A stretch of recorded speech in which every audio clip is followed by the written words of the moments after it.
You're listening to this review because we were here. Let's talk about The Strangers. Hello, everyone. Welcome back. We are back, the Eye of the Storm podcast. Today, as always, we're here to do a Have You Seen? And Daniel, for the people that might not be initiated, what is Have You Seen and what movie are we discussing this week? So this is Have You Seen, in which we talk about a movie that some of us know well and others have just seen for the first time. This week we are talking about The Strangers from 2008, which is a psychological horror film. So about a couple who return from having attended a wedding. At the wedding, the guy, James, has proposed to his fiancée, Kristen, and she's rejected him, or she's turned down the proposal. And so they are in not the greatest mood. And they arrive at this summer home late at night. And after a while, they realize that they are being stalked. That there are knocks at the door, and somebody's ringing the doorbell, and there are people watching the house. And the story unfolds from there. So I've seen The Strangers twice now. Once about a year ago, after we talked about The Strangers Chapter 1, which is a remake, which we'll have something to say about later on as well. And once again, just now to refresh my memory. And you've just seen this for the first time, right? Correct, yes. So what did you think of The Strangers? I'll be honest, I don't think I liked it, to be honest. I think it was a mix of the antagonist not having a real reason. And I know that was the whole point of the movie, but I kind of feel like you fall on two sides of it. Either you like it or you don't. I think I fall on the side that I don't like it. The protagonists being really stupid and making stupid decisions was really frustrating as well, all throughout the movie. It was also a feeling of just like, again, like I've seen movies where the antagonist will play with their prey essentially and like kind of play with their food a little bit throughout the movie. And here I just don't like the way it was done. It felt really frustrating. And it felt like just kind of get it over and done with. Like and it's a short movie, but it could have been shorter. We could have just got straight to the point. It really could have been a short movie, and we could have got everything over and done with, and we could have moved on from it. So yeah, even though it's like an hour and a half, hour and 25 minutes, I kind of felt like this is dragging out a little bit. Yeah, I just couldn't get into the movie. I'll be honest with you, I just couldn't really settle into what I was watching and the fear of the protagonist in this or anything like that. Just because I was just like, it just seems like really dumb mistakes everyone's making. It's just like, it just shouldn't play out the way it played out, really and truthfully. And not to say that I hate the movie. I don't think it's a bad movie, and I don't think that it's a movie that everyone's going to dislike. But for me, it just didn't work. For my preferences, for things that I like, it just didn't hit those, unfortunately. So that's kind of how I feel about it. So my opinion of the movie has kind of gone up and down over time. The first time I watched it was shortly after the remake from last year. That one was aggressively stupid. Name a stupid horror cliche, and this movie did it, right? Like it's an absolute train wreck. And then everybody kept saying the original is much better, and this misses the point of the original, and all of that. And so about a week later, I went back and watched the original, and I had a really, really good time with it. All the mistakes that the remake makes, this one pretty much doesn't make. And then I rewatched it again a couple of days ago, and I kind of saw it with much more distance and much more. The contrast to the remake has kind of faded away over the past year, and I think it's a lot more flawed than I originally experienced it, but I still think it's pretty good. And it's really interesting that you say these things about characters make stupid choices, and not everybody's gonna like this. It's very polarizing. Like people either say this is a masterpiece and a modern classic, or they say it's complete trash. And there's not much in between. So I'm not exactly in the it's a masterpiece camp, but I do like it quite a bit, and I think we can talk about why we had such different reactions to the movie. So one of the things you said that it takes too long, and even though it's only 85 minutes, it could have been a lot shorter, and it should have gotten to the point. And I don't really agree with that. So I actually timed it this time. So the strangers attack for the first time at exactly 30 minutes, right? So this is when they try to get into the house for the first time, and they enter the house at exactly the 50% mark, so about 40 something minutes. And then the second half is just Kristen and James being like on the run, trying to get away from the strangers. So, which part of this do you think should have been cut or should have been done differently?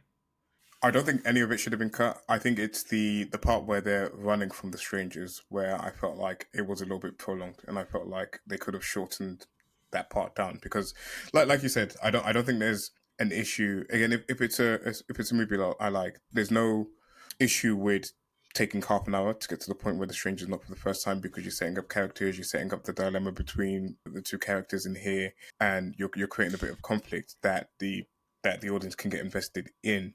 And then, of course, like the time between the first knock and when the strangers actually get into the house. But then it was just like, again, it's like when you kind of get into the action of it and they're running away and then they're maybe hiding in a cupboard or hiding here or they're like stuck in a room or, someone goes out in the woods with a gun and stuff like that. I'm just like, it's just like, yeah, it just went on a little bit too long for my liking is what I'd say. So that's why I kind of feel like it could be a short movie where you kind of condense all the parts and you have like a really cool, really interesting story about a home invasion that can happen to pretty much anyone. And it could just be your unlucky night where you were just home and this happened to you. And again, like an hour and a half movie isn't long. Like it's not a long movie, but when you're not having a good time, even a short movie can feel like a long movie.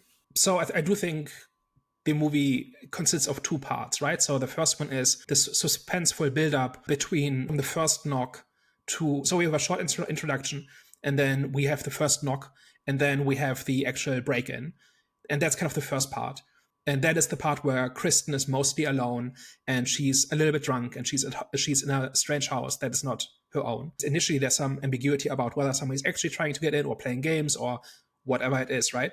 And then towards the end of that part, it becomes clear that someone actually is trying to get in. And then the second half is once the strangers are inside the house and they are going after Kristen and James, right? And they're trying to survive, trying to get away. And I think those are two quite different movies.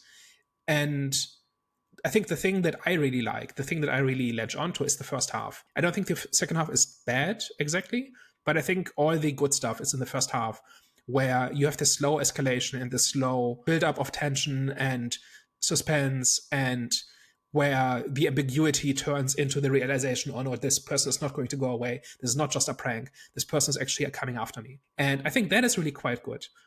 Do you agree with that, or did it have a different impact on you? No, I agree with it. Again, part of the when I say that people make stupid decisions is I know that they've had a falling out and I know they've had a disagreement, but leaving your potential future wife in the cabin by herself, that where she doesn't know the setting, especially after someone's knocked, is a choice. It's only a choice. I think that first part and the build up and again like her panic and her like you say her being tormented at first and not knowing what to do, not knowing who to like where to go, and obviously she's all by herself.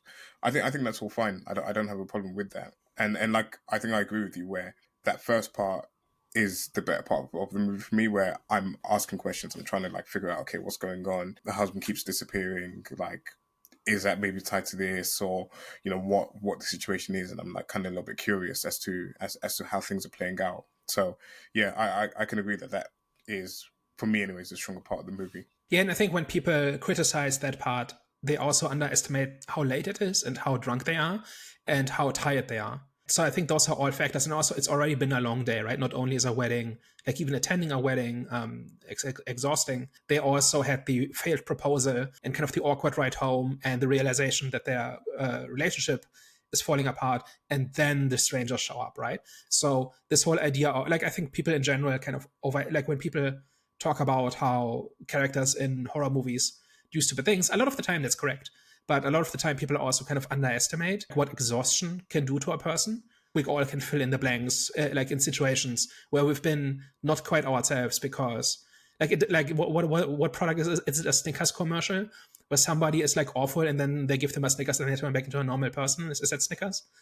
Yeah, get some nuts. That ad works because we've all been in a situation where we were not quite ourselves and we said or did something that we regretted immediately, but we just couldn't do anything else in that moment, right? And I think people are kind of sometimes missing a little bit of empathy when they assume like I would be this rational robot in that situation. I would do the right thing at all times and so on, right? And I guess there's as humans, there's a level of comfort or safety that you feel from being inside a home or a house, even if it's not 100% necessarily your home that you're used to. I think it was the male character's father's house, I believe it was, that they were staying at anyway. So Yep. even though it's not their house, it's a family member's house. So there's like that level of comfort and that level of safety that you kind of feel. So I guess maybe you can excuse it a little bit, even if there had been a knock on the door. You kind of, again, like you said, it's been a long day. You kind of forget, not you forget, but you kind of dismiss it, and then you're kind of back into the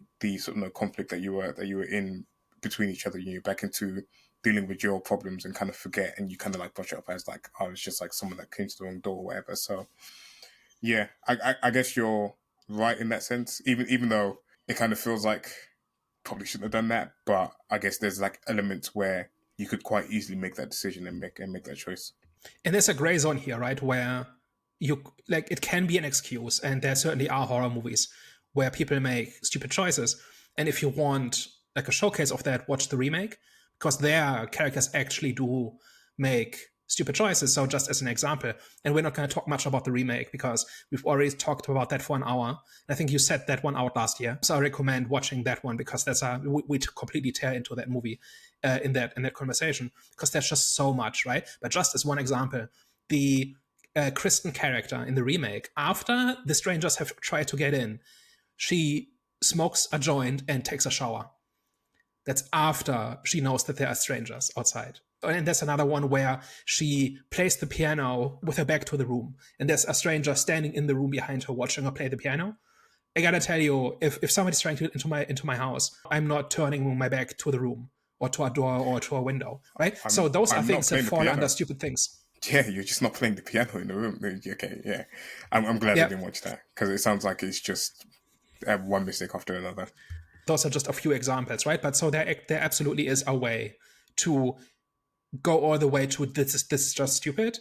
But I think this movie tries very hard to make it believable that this like that Kristen is just tired and a little bit drunk and so on, right? There's maybe a line somewhere where we say, okay, this is understandable and this isn't, and so on. But like overall, I think the movie does a decent job. I've had somebody like not like ring my doorbell, right? Somebody I didn't know, and I didn't immediately call the police, right? You just hope they go away, like even if they're persistent, and normally they do. So I think this complaint about characters are stupid, I don't quite agree with.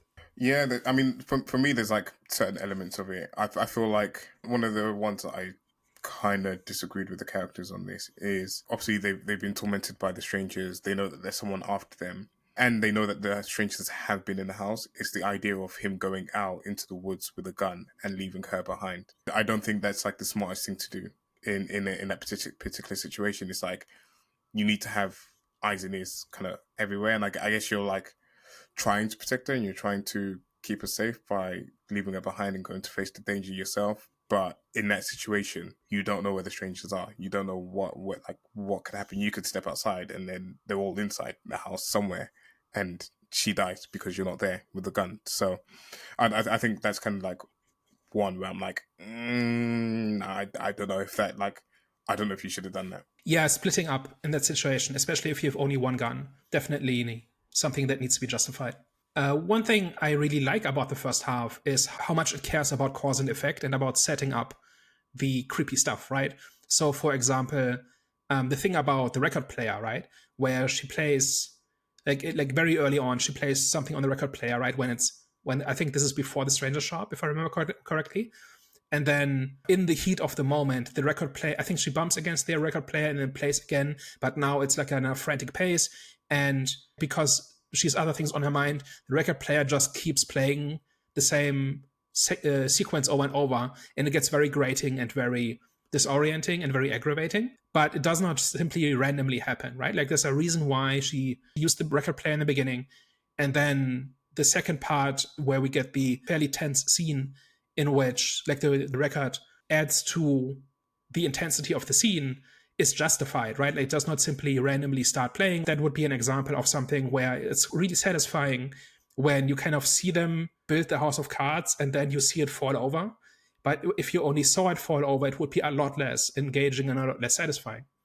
Yeah, I agree. I'm trying to think of like if there was like any other examples I can think of, but I guess I didn't 100% pay. I didn't completely notice that, or it's like maybe something that I just kind of like didn't register when I was watching it. But in general, it's kind of always good when there is a reason for something like that happening, or like there is a reason why the music, or especially if it's like music within the scene, as opposed to just like when they try to build tense music through the soundtrack or whatever, or through composition of the scene. But yeah, I didn't quite notice that on first watch. Or I don't know how I missed that. To be fair, it's like probably one that was like super super in your face. But I don't know. Is there any additional examples of kind of where they were like intentional with their cause and effect? So I've got one more, but just one more comment about the record player. I think the reason it's so effective is because we've all had a noise like that can be really aggravating if you can't turn it off, and you really would rather be doing something else. Sometimes when I've been in a new apartment, I set off the fire alarm because I'm not sure how sensitive it is or whatever, and then trying to find the fire alarm and trying to turn it off is a whole lot more stressful if the thing is blaring in your face and you are wondering, oh, is a neighbor going to show up and complain? Like, the loud noise is more intense if you're already stressed. You know what I mean? So the two feed into each other is what I'm trying to say. So I think that is why the record player is a good touch and really adds to that scene. The other example I have is the friend who gets shot. So what happens is James calls his friend, I think, to pick him up in the morning or as soon as he can, right?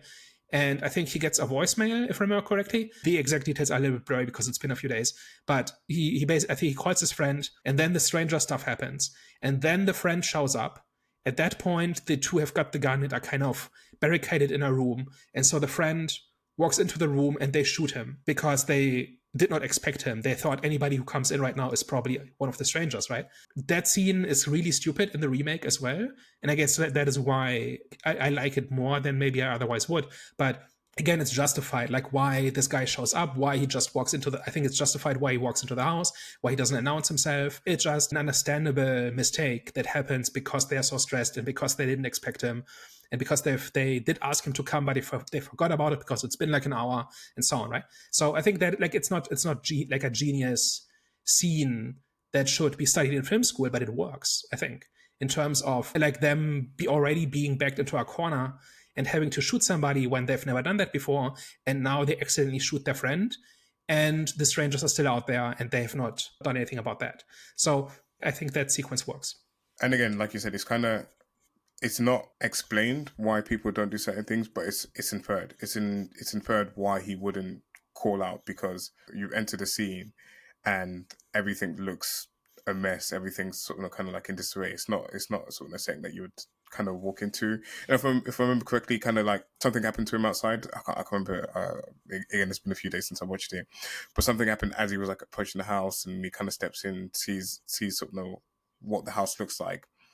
You would be cautious. You would be like what's going on? You kind of like creep around and see. So I like that, and I don't even want to know how the remake done that, because it seems like the logical thing to do, and like I can't think of how they would make that so much more dumb than what it was in this movie, because it seems like the blueprint's right there. So in the remake, they are not at a family house; they are in a bed and breakfast. And I think the fridge doesn't work, or something like something about the B&B doesn't work. So they call the owner and basically say, "Hey, I know it's late, but can you drop by to fix this?" And then several hours pass, and then the strangers show up, and then one of the characters has the gun, and the guy is kind of fumbling with the keys because the strangers have turned off the porch lights. And then I think I forget the character names now, but one of the couple shoots the guy who was there to help them fix the fridge or whatever it was. But somehow he was doing it like in the middle of the night instead of waiting for the next morning. So it works much less well because it's not as justified and it's not as intuitive, and it doesn't make like it's much more contrived, because we kind of have a beat to get to, which is they kill somebody thinking it's in self-defense, thinking it's their attacker, and then it's some innocent random person. And they want to get to that beat, but because it's set in a bed and breakfast in in the middle of the woods, it's a lot less motivated and a lot less justified. And so, and certainly in contrast, like any movie looks like a masterpiece next to Strangers Chapter 1, but I think just putting those two next to each other I think in the original it works much better, but even by itself, I think it works. Like there's a reason for the friend to show up because the guy asked him to show up even though it's late because he needs to get away because they've broken up and so on. I think, another kind of like way to view that scene and to view like other parts of the movie as well is how the movie kind of does a good job of disarming you from what you think is going to happen and what you kind of expect to happen. Because again, you have the whole failed proposal that happened at the wedding. You have James who calls his friend to come to the house. So it's like almost planting seeds in your head that, and then he goes up to the shop to go and get something. So he's kind of like out the picture, and then we're stuck with Kirsten. I think it's Kirsten for a period of time while she's alone. And then the strangers kind of show up. And I know that the stranger does knock the first time around, but I think that's after he makes the initial call. So you're kind of like, is he in on it? Is he like, what's kind of going on? Is he in on it? And if he's not in on it, is it maybe like someone else that he knows or whatever? But in the movie, even when James kind of shows up back for the first time, you're still a little bit cautious. You're still like a little bit questioning kind of his motivations and like what he like, whether he is involved or not. But I think the movie does like a good job of like, especially to get to the final point of it could have been anyone and it's just because you were home, to kind of take away that, oh, you were kind of expected to be like the husband, or you expected to be someone like they know, you expect there to be a reason for the violence that's happening. And then piece by piece, the movie's taking that away from you. And I think like the friend is like the final one where it's like, oh, these are just like random people that are like tormenting them, because the friend was a person that was called to come to the residence, shows up and then gets shot. And you're like, okay, so it's definitely not these guys. What's going on with in this movie? Yeah, and I think there's kind of two, like the reason this movie is so celebrated is because, like, I think because of two things in terms of what it's about. One of them is it's a break-in movie, right? So that's an entire genre, and I've not seen very many of those. This idea that it ties into the horror of you will never be safe, right? Like, or you will never be safe in the place where you're supposed to be safe, right? I once knew somebody whose apartment was broken into, and she was a wreck for like 2 weeks. Just did not feel safe anywhere, could not relax for 2 weeks, even though she hadn't even encountered the burglars, and they didn't even take anything that important. Like they took some money or something, like some jewelry or something, but nothing tragic, nothing life-changing, but just the fact that somebody had been in her apartment was the thing that really shook her. And this was not somebody who was shaken easily, right? But it just fundamentally, it just feels wrong to know that when you close that door, it's not your place, right? And you are not in control, right? So I think that is something that, like we've talked about before, about how horror doesn't need to convince you it's real, especially if you've got a supernatural horror, if you've got a monster or something. It needs to remind you of a time when you were afraid, because that is what's actually scary, right? And I think all the good horror movies do this, where they remind you of a time when you were scared, or they tap into something so universal that anybody can relate to it. And I think the idea of a break-in is so universal that it resonates with anybody, right? Even if, like, I've never been broken into, I don't know if you have, but it's just something like anybody can imagine what that's like. And it's just thinking about it is unsettling. You know what I mean?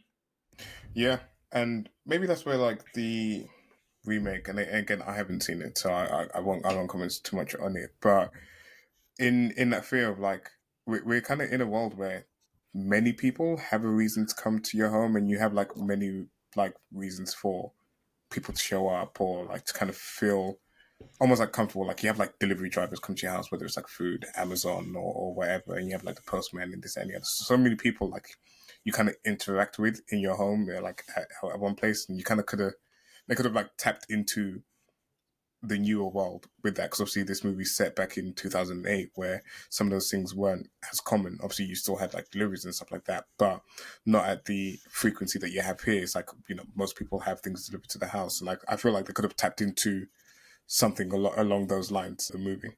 Yeah, I've got spoilers. They didn't. It's just an Airbnb, and it's just random people wearing masks. So I said a minute ago, there's like two aspects for why people like this. The second aspect is the randomness of the violence. The whole point that these strangers are wearing, like, there's not much interesting about them, right? Like, they don't really do all that, like, the way they kill is not that interesting. What they do is not interesting. Their reason is not interesting. The whole thing about the masks and the fact that, at least in the first movie, they never take the mask, like, they take the mask off, but you never see their face. And in fact, when they do take the masks off, it's really like, this is serious, right? Because this is the part where Kristen is not getting away.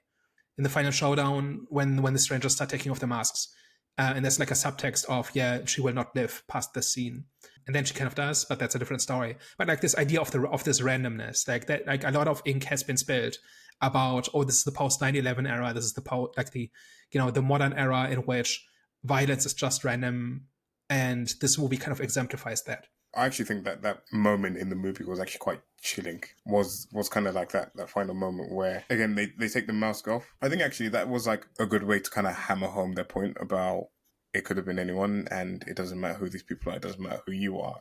You were just like unfortunate, and your house was just picked by not showing us their faces because it doesn't matter. Like none of that matters. You were just unfortunate in that situation. It's not about the people behind them. It's not about who they were, what you did to them, or anything like that. I thought that particular scene was actually quite chilling, because the whole time I'm like, even there I was like, I really want to see their faces. I want to see what they look like. I want to see like the characteristics. I want to see, again. It kind of taps into that fear of like, you want to know what's crazy so that you can avoid it. You want to know like who's crazy, what a crazy person looks like, what like characteristics or whatever like that.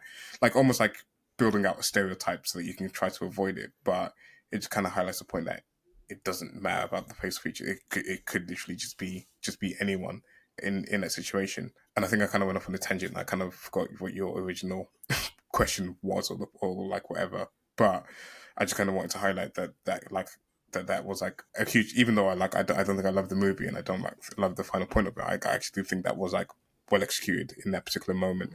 Yeah, we've not strayed too far from my original question. The original question was, are those things effective, and are those things the reason why the movie works?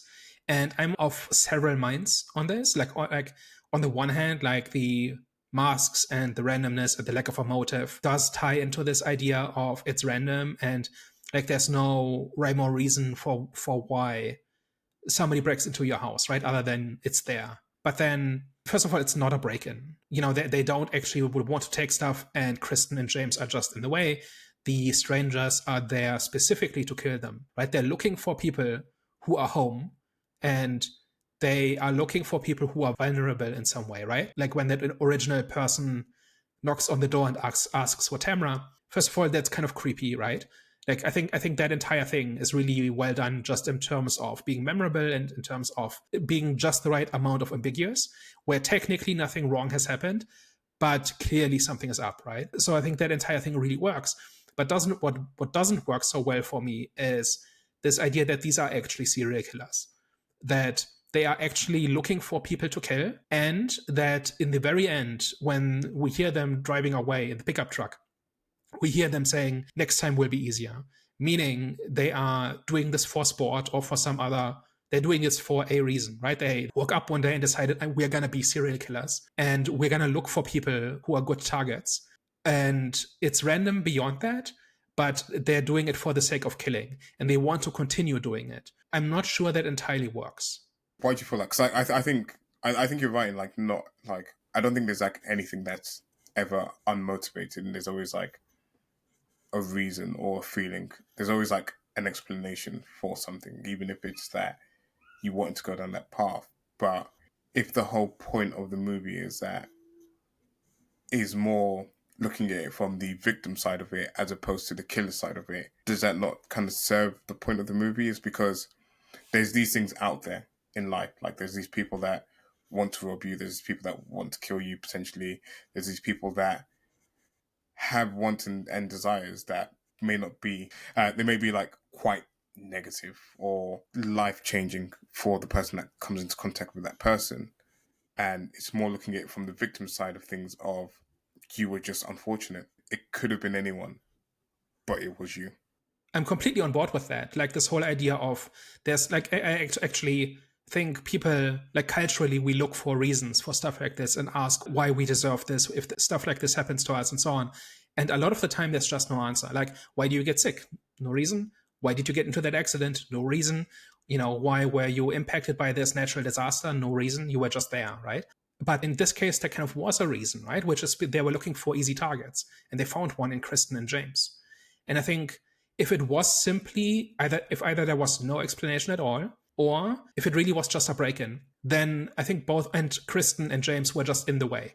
And there was no other reason. It's just they were trying to break in, steal some stuff, and they were going to kill anybody who got in their way, or maybe who witnessed them or whatever. That would be a lot more satisfying than the serial killer thing about the masks and killing the people slowly and picking them specifically for being easy targets. And then this whole thing about they're doing this for sport, which is implied by the very end. All of those things together, I think, undermine the kind of the point of the randomness, I think. And it also doesn't make it a home invasion movie. It makes it a serial killer movie, right? I don't know. Yeah, and no. Yeah, and no. I get what you're saying about how it's not 100% random, but it's more opportunistic, I would say, than it is random.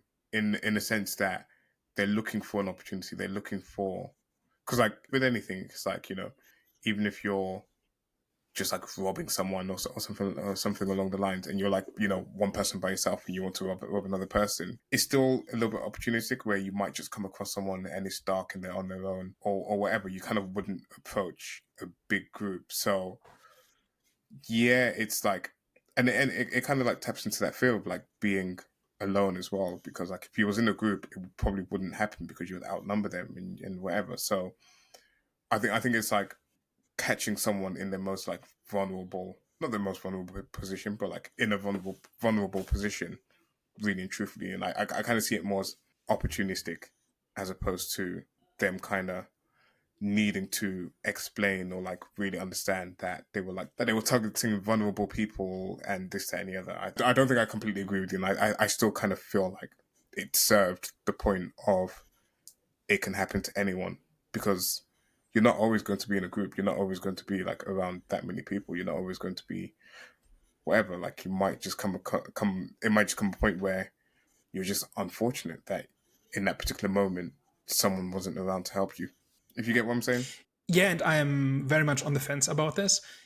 It just doesn't quite sing for me. So Kristen and James are innocent, or don't deserve this, in the sense that they didn't do anything to make this happen, right? They didn't do anything to invite it, or they didn't do anything reckless or risky or irresponsible. And this is in big contrast to like 80s, like older 70s, 80s horrors, where being a target of the killer is usually punishment for bad behavior. You've got the classical slasher movie scenes of teenagers drinking and, you know, smoking weed and hooking up and all of those things, and just doing things that they're not supposed to be doing, and as punishment they get targeted by the killer, right? Like that's like old school slasher logic, right? And this is not happening here, right? Like here they very much were just in the wrong place at the wrong time. And you know, in every Strangers movie, and there are 3 of them so far, and there's another one coming out in about 2 or 3 weeks. At the end of the movie, the victim asks one of the strangers, "Why are you doing this?" And in each one, they give a different answer. So in this one, they say, "Because you were here." And in the remake, they say, "Because you were home," which is not true, because they're not home. They're in a bed and breakfast, but whatever. And then in the Strangers 2, it's still something different. And I forget what it is. But like each time it's a different answer. And all of them are wrong, right? Like, so in the remake, "Because you were home" is not true, because they're not home. They're specifically in a strange place. And here they were saying, "Because you were here." And that is kind of like the most accurate one, because so the reason I'm not quite on board with it is that the strangers didn't break in and then into a random place, and then Kristen and James were there, and that's what made them targets. They were specifically looking for targets, and Kristen and James fit the profile of who the strangers wanted to go after. And so the answer, "Because you were here," is not quite honest.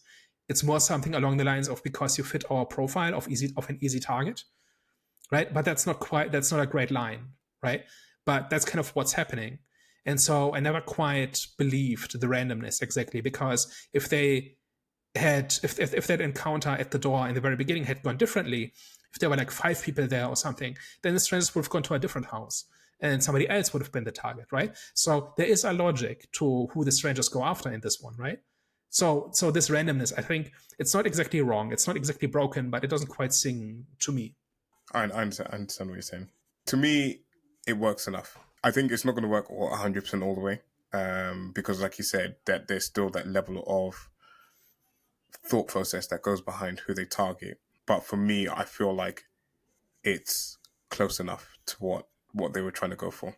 And for me, I think it's fine. I think, again, I think it's just like kind of matter of whether it works for you or whether it doesn't. Yeah, again, like it's more about it's not quite there, but it also gets worse in every incarnation instead of being more refined in each one. So it's just a bit of a weird one. It just when people like I'm generally positive on the movie. I think on an atmosphere, on a vibes level, it works quite well. And this whole idea of you're not safe anymore in your own home, even though in none of the Strangers movies, like even in the second one, they're like in a trailer park. So there's not one Stranger movie. Like the poster child for break-in movies where people are actually at home, in not one of them. So that's a little bit weird. But anyway, it's just not quite there in my opinion. Another thing that's really interesting, we've kind of touched on it a little bit, is that this movie is very polarizing. When you read opinions about this, you get very polarized views. About half of people say this is amazing, this is genius, this is a classic, and the others say this is complete trash. Characters are idiots. There's nothing to it. It's literally just people standing around looking creepy, and that's the movie, right? And if you go to Rotten Tomatoes, it's 50%. Critics is 50%. Audience is 48%. So exact coin flip. And Google reviews is like 40% 5 stars, 50% 1 star, and then the rest is in between. So again, very polarizing. So does this surprise you, or is this about what you expected? No, it surprises me how polarizing the movie is. Because whilst I dislike it, I think it's fine enough for the majority of people to like it. But it's quite funny. It's quite entertaining that amongst like loads of different metrics across different sites, that it's so split on love it or hate it, and that is so weird to me. That's like really weird, because I don't even think I would sit at the I completely hate it. Like I don't think I'd give it a 1 out of 5. I think I'd probably be one of the minority that sits somewhere in between. And I actually think that, having discussed the movie, I'm a little bit more positive on elements of the movie and some of the ideas behind it, but still don't think it's a masterpiece. But it's quite shocking that it's either love it or hate it. I do understand in a sense that when the main characters are being antagonized and when the sort of the strangers are stalking them and hunting them, I can agree that it kind of drags, and that's kind of where I feel like I'm not really enjoying what I'm watching, and I'm kind of like bored, and it's not as engaging as I would like it to be in those parts of the movie. So I can understand how people can be like really turned off of the movie, because I was close to turning it off if we didn't have to do it for this, because I was like, it's just not my vibe. But again, like we discussed, I do feel like the opening and the setup for it is really well done. And again, I think it does a good job of. I wouldn't say it fully got me invested in the characters, but it did a good enough job for me to have some type of interest or have some type of care about how the sort of the outcome of the relationship between the two of them was, pre obviously the strangers, and then after how it concludes, and obviously it has a bit of a tragic ending. So I don't know what it is about the movie that's so polarizing. I'd love to know a little bit more, because I don't think I've like read too many of the super negative reviews, but I'd love to know a little bit more about what exactly makes it such a dumpster fire for those people. Just because I don't like it, but I don't feel like I'm on the extreme of not liking it. Yeah, I don't know. I think if you can't get excited about the first half, then there's just not much there, right? I think we're in agreement that the second half is a little bit generic slasher stuff, where there's a lot of running around, there's a lot of hiding, there's a lot of being scared, and there's not much else. But I just think the first half works so well that it kind of salvages the second half. And it's like the second half is okay. Like you can actually kind of turn it off or skip through it once you've seen the first half. I think the first half is really what makes the movie. What about the ending?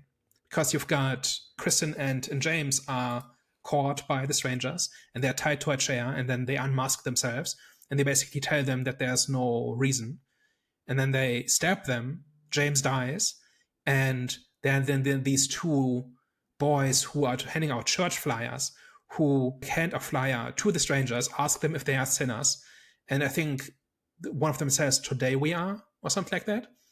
And then the boys then find the house. I think the door's open. They go inside. They find all the blood all over the floor and the walls.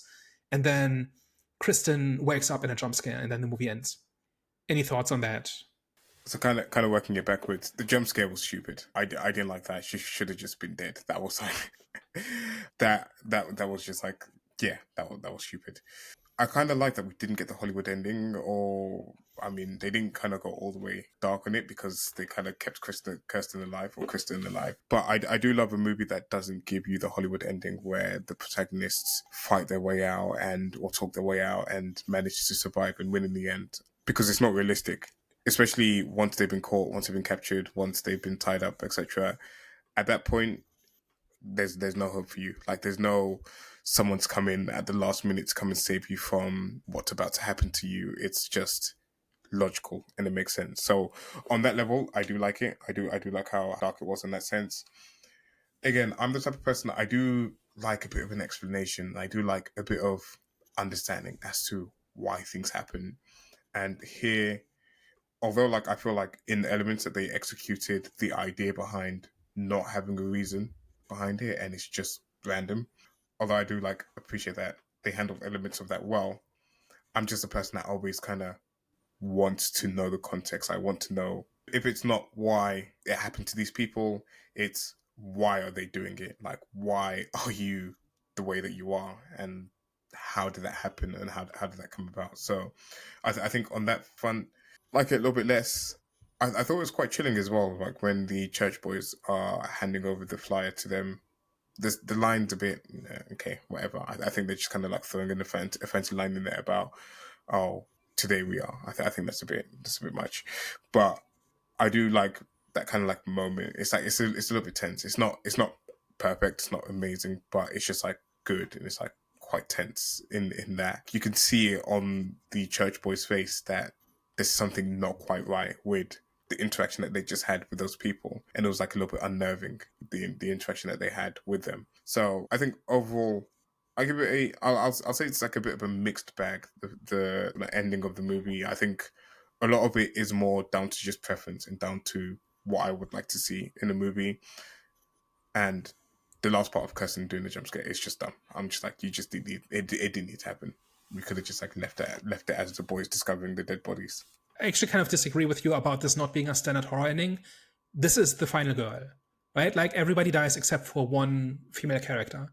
And that is how just about every horror movie ends. And the thing is that here it's especially unjustified. So first of all, any formulaic ending is probably going to overstay its welcome. It's probably going to get tired over time. And if it's so rigid, like that one woman has to survive and everybody else dies, right? That's like if every like nothing wrong with that in any particular movie, but if it's every movie, it gets very tight very quickly, right? And here it's especially unjustified because why did they just leave her to die, but she's not dying? Like, could they not like stab her once or twice? Could they not stab her a little bit more and make sure she's dead, or wait until she's bled out? Like, if they care so much about all of this, apparently they stabbed her once somewhere where it's not critical, where she bleeds a lot, but she doesn't lose a lung or whatever, right? Or she's not stabbed in the heart or whatever it might be. And then they kind of walk out quickly enough that they can leave, talk to apparently they're Mormons, and then the boys come in, like reach the house, enter the house, find them, and she hasn't bled out yet, right? So this all has to happen very quickly. So this whole thing is much more contrived than other horror endings, I think, because there is not really a plot reason for why Kristen survives, right? Because like it could be something along the lines of like they stab James and they are in the process of killing Kristen, and then somebody knocks at the door, so the strangers have to leave sooner than they expected, and as a result, Kristen survives. Right? That would be a logical cause and effect of why Kristen survives and James doesn't. And here it's purely because I guess the writers thought it was cool. I can't come up with a story reason or a thematic reason or a symbolic reason for why Kristen has to survive. I think I think the reason why I took it as not a traditional ending is in my mind she was dead. Like that whole like her jumping up. I think I just like kind of just saw it as the movie having a dumb ending and that she actually did die and she should have died. So Yeah. Yeah, when you kind of like I, spell it out like that, it kind of like then becomes an like a traditional sort of horror movie ending, which, like you say, is a little bit disappointing because there isn't any reason for her to be alive. Especially like when they go through the effort of showing their face. Once the torment's over, they show their face because they know that it doesn't matter at that point. They can see them, but you're going to die anyway, so you can't do anything with that information. So they probably really should have made sure that she was dead so that it doesn't come back to them. yeah, that's the whole point of taking off the mask, right? Like you're not gonna tell anybody about this because you're already dead. That's why we're showing our faces. That's the point. And then they don't make sure she's actually dead. Anyway, it's weird. And then the thing, like, I don't even have anything smart to say about the Mormons, about handing out, like, unless you see an irony in, like, if you just think, like, church pamphlets means that's goodness, and they're handing that to the bad people, and that's ironic. Like, outside of that level, I can't think of a reason for why that's there. Like, why not simply have them knocking on the door and it's open, and so they walk in and then they find the bodies? It would be much simpler, right? And would get you through the same place. But I don't know. Like, it's just a weird inclusion. Yeah, no, I agree. I agree. I've got news for you. Guess what happens in the remake? I don't think I want to know. Forgotten. So the couple, they have different names. I think Maya and something. And there's like people handing out church flyers in the town where they're staying. That's it. So like one of the funny things, and I highly recommend everybody to check out that review from a year ago. But like there's like in the remake, there's a whole bunch of things where you take pieces that you remember from the first one, and like it's literally member berries for a one movie franchise at that point, or two movies, right? So like they take things that kind of showed up in the first movie and then repeat them, but out of context and without motivation. So there's just again somebody handing out church pamphlets, but that's the extent of the involvement. So I just want to say that because even after a year, I've still not gotten over how bad that is. But anyway, but yeah, I think the Mormon boys don't serve a real purpose in the plot, like thematically or symbolically or whatever. So that's just one more way in which the ending is dragged down. Yeah, no, first, first. I don't know. I don't know if I've got any more to add to that. Any last No, words? So I'm guessing this does not go on the shelf for you. not quite, not quite. Unfortunately, and it sounds like the remakes and anything that comes afterwards doesn't go on the shelf either. And it makes me less excited about the one that's coming up in a couple of weeks. But I don't think it's bad, and I don't think because of my thoughts that you shouldn't go and watch it. I think it depends on what you like out of movies, and it depends on what you're able to tolerate and accept, and it depends on how much you want a movie to go into characters and their motivations and things like that. Especially antagonists that are faceless, nameless, and motivationless. So yeah, I think not quite on the shelf, but not a disaster as some of the reviews might have you believe. And again, it's a coin toss. So I don't like it. Maybe you'll love it. Who knows? Yeah, like I'm the same way. Like I enjoyed it. I've seen it. I've got actually got it on my shelf. I've seen it a few times now, and I think the first half is much stronger than the second half, and I think the ending has real question marks. And maybe one day I will figure out the symbolism of her surviving all of this. The best I can do at the moment is like the her surviving is just as meaningless as her being targeted by the strangers in the first place. But I think it's effective. I think it's a good watch. It's suspenseful. Generally, I like the idea of slashers much more than the actual slasher movies. I just haven't found very many that are actually satisfying, and so I think this one is above average. Like even despite its flaws, and I think a lot of the criticisms about lack of motive and characters doing stupid things, I think all of that have big asterisks attached to them, where it's not that bad, right? Like there are reasons for these things happening, and I think the execution is quite flawed, but a movie with a good idea that mostly gets there is still a decent watch. And with that, I guess we reached the end of the episode. As always, thank you very much for working with us. We appreciate your support, as always. And if you liked what you heard today and you enjoyed our discussion, you should probably tell a friend. And if you hated everything and you thought we were chatting a bunch of nonsense, beware, because you might get a knock on your door soon. We are the Eye of the Storm podcast. See you later. Bye bye.